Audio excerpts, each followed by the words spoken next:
Dans cette vidéo, je vais t'expliquer pourquoi ne prendre aucunement en considération tes mauvais entraînements.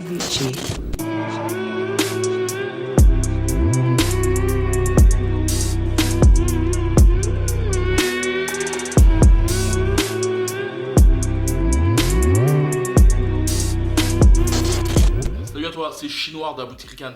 Avant de commencer, je vais te dire que j'ai mis un e-book en place qui te permet d'avoir 21 astuces gagnées en motivation. C'est des petites astuces que j'ai pris par-ci par-là dans plusieurs livres de développement personnel. Donc si tu souhaites prendre ce livre, n'hésite pas à aller sur la description, c'est gratuit. D'ailleurs, n'hésite pas à t'abonner à la chaîne Ricans pour nous aider à monter notre communauté, et n'hésite pas à liker la vidéo si tu l'aimes. Aujourd'hui, je voulais faire une petite vidéo en m'aidant du livre Anti-Fragile que j'ai pu résumer via le résumé que j'ai pu faire en fait en montrant que le combat entre Floyd Mayweather et Conor McGregor a été amplifié par les ondes négatives que les aficionados de la boxe ont pu mettre envers ce combat. Et bref, aujourd'hui je voulais parler du fait que bien souvent quand on est boxeur, on a des moments où on est up and down. C'est-à-dire qu'il y a des moments où on a une bonne séance de boxe et on a réussi à tartiner tout le monde et on sent pousser des ailes, on a l'impression qu'on peut soulever des montagnes, on a l'impression qu'on va devenir champion du monde et tout. Et quelques semaines après, on est blessé ou il y a un nouveau, par exemple, il y a une personne qui est dans un autre club qui arrive et qui nous la met bien. Et là, tout change et on a l'impression qu'on est une merde et qu'on n'arrivera à rien. Cela aussi ne s'arrête pas à l'entraînement, cela aussi va par rapport au combat. Lorsqu'on fait parfois de bons combats, on a l'impression qu'on est des champions du monde et tout, et parfois on a un mauvais combat et on se rabaisse vraiment. Et la chose aussi qui est super dure, c'est qu'en général tout ce qui est négatif prend plus part à notre psychique que tout ce qui est positif. Moi aussi j'ai été un boxeur open down, je pense qu'on est tous à peu près comme ça, à peu près névrosés, même si le terme est un peu dur, là je mets un terme assez dur. Et d'ailleurs j'ai pu faire beaucoup de discussions avec des entraîneurs, vu que maintenant j'ai un point de vue autre que boxeur, j'ai plus un point de vue observateur. Je pense qu'on est venu à tous avoir le même point de vue sur le fait que le boxeur, faut le voir comme un poulain. En fait, l'entraîneur est le cavalier avec son poulain. Et un poulain, c'est nerveux, mentalement, il faut le choyer. Et le boxeur, c'est pareil. Il y a des moments où tu peux avoir des coups de mou, surtout par exemple si dans ta vie personnelle, il y a des petits problèmes, que ce soit l'école, le travail ou autre.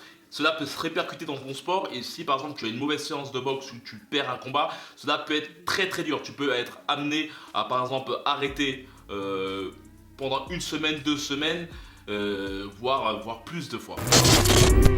Les propos de Jacques Chirac sur l'immigration sèment donc le trouble et provoquent quelques remous dans la classe politique française. 3 ou 4 épouses et une vingtaine de gosses, et qui gagne 50 000 francs de prestations sociales sans naturellement travailler. Si vous ajoutez à cela le bruit et l'odeur. Donc Nassim Taleb met en comparaison le fait qu'il ne faut pas se fier au bruit mais au signal. Qu'est-ce qu'est le bruit et qu'est-ce que le signal? En somme, je pourrais parler par exemple des élections présidentielles.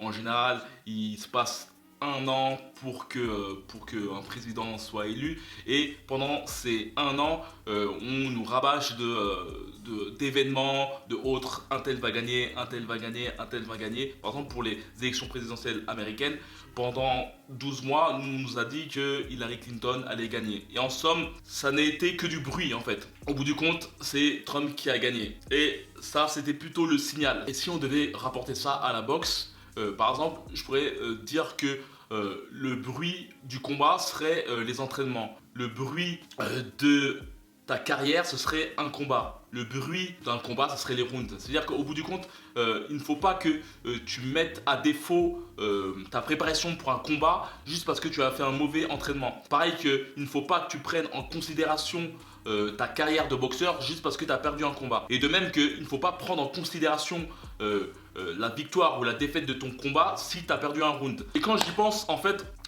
il y a la majeure partie des entraîneurs, je pense que, en tout cas moi, mon entraîneur, En tout cas, aux premières parties des combats, ça lui est arrivé de pas forcément dire si le combat se passait mal ou pas. Après, bien sûr, à la fin du combat, s'il y avait un espace trop important entre moi et mon adversaire, là, il était obligé de me dire qu'il fallait que je rattrape ça. Et en y pensant, il y a vraiment une grande importance à ne pas forcément te tuer psychologiquement. Par exemple, quand tu fais un mauvais entraînement, calme, comme diraient les Aérois, Malembe. Et j'ai voulu faire cette vidéo parce que en fait, j'ai eu une discussion avec un jeune boxeur qui me posait beaucoup de questions, beaucoup de questionnements par rapport au fait qu'il voulait rentrer en équipe de France, et il me disait si les défaites étaient inscrites dans son palmarès. Et moi, je lui disais qu'au bout du compte, quel était ton objectif? Ton objectif était de devenir champion de France et être dans l'équipe de France. Il fallait plus voir l'objectif qu'un simple combat. Et en fait, je pense que c'est une chose très importante, même si tu dois perdre un combat, encore en amateur et en éducatif, tu as le droit de perdre. Et je pense que c'est pas le but, mais ça permet de voir les erreurs. En tout cas, par rapport aux pros, tu peux perdre. En amateur, il n'y a pas de, c'est pas un drame.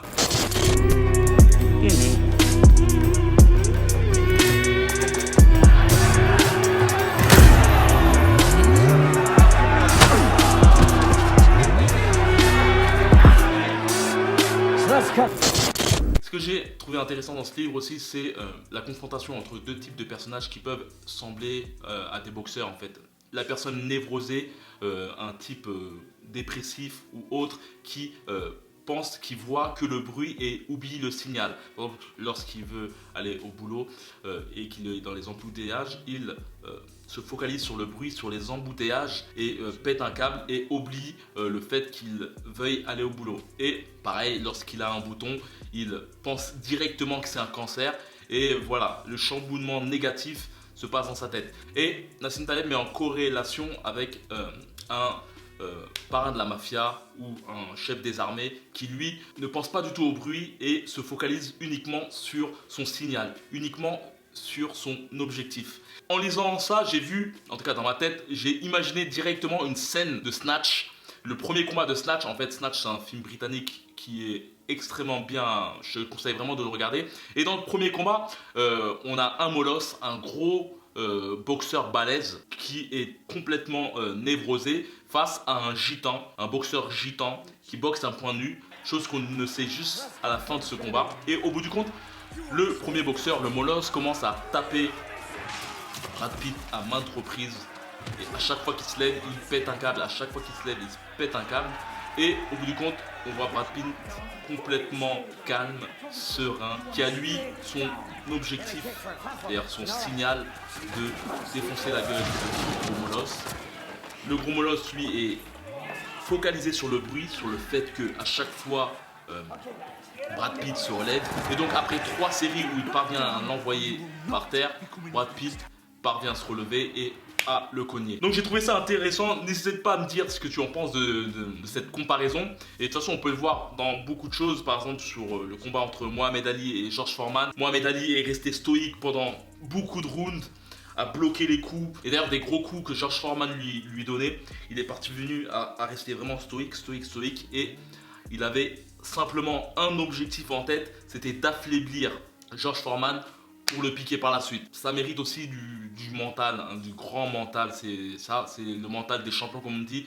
Donc voilà, j'ai trouvé le livre très intéressant. Si tu veux le lire, n'hésite pas à regarder sur la description, j'ai mis un lien. Je voulais te dire aussi que j'ai fait un livre où j'ai mis 21 trucs pour 21 astuces pour gagner en motivation par rapport à des astuces que j'ai pioché dans plusieurs livres.